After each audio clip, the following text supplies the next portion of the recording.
রওনা হলাম কলকাতা টু বিহার সোনপুর মেলা।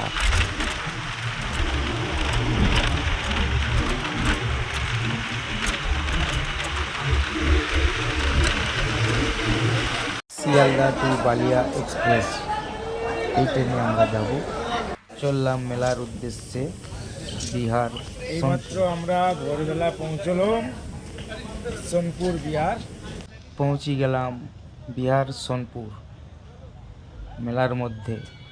দেখো বন্ধুরা, এখানে কত ঘোড়া জুটেছে। এবছর প্রচুর ঘোড়া জুটেছে।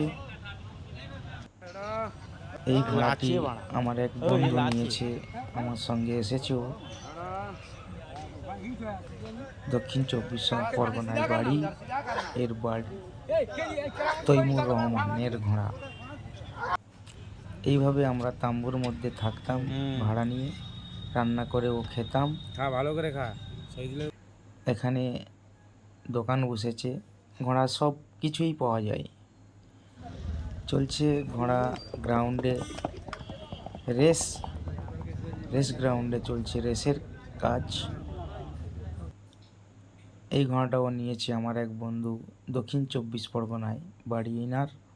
খুব ভালো মাপের ঘোড়া, গাই ঘোড়া নিয়েছে, ঘড়ি।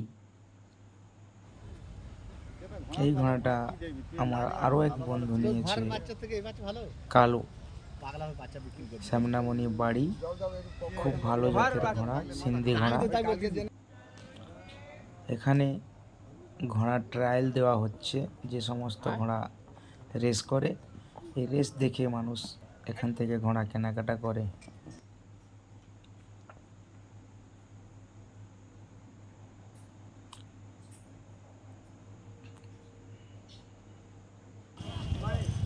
আমি একটা দোকানে কিছু মাল কেনার ছিল আমার, তাই আমি এই দোকান থেকে অনেকগুলো মাল নিয়ে এলাম। লাগাম, পাট্টা, জিন, আরও অনেক কিছু নিয়ে এলাম।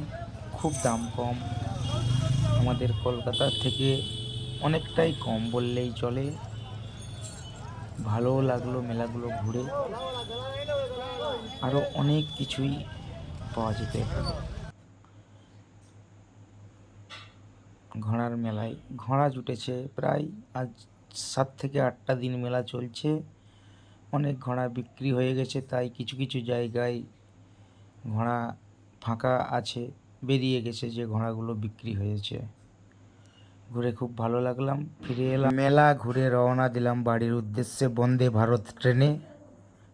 এই বন্ধুটার সঙ্গে দেখা হয়েছে, বহুত বড় ইউটিউবার আতি বর্মন ভাই। কুকুরের মেলা, অনেক কুকুরও পাওয়া যায় এখানে। এই বলে আমার ভিডিওটা শেষ করলাম। ভালো লাগলে লাইক, শেয়ার, কমেন্ট করবে।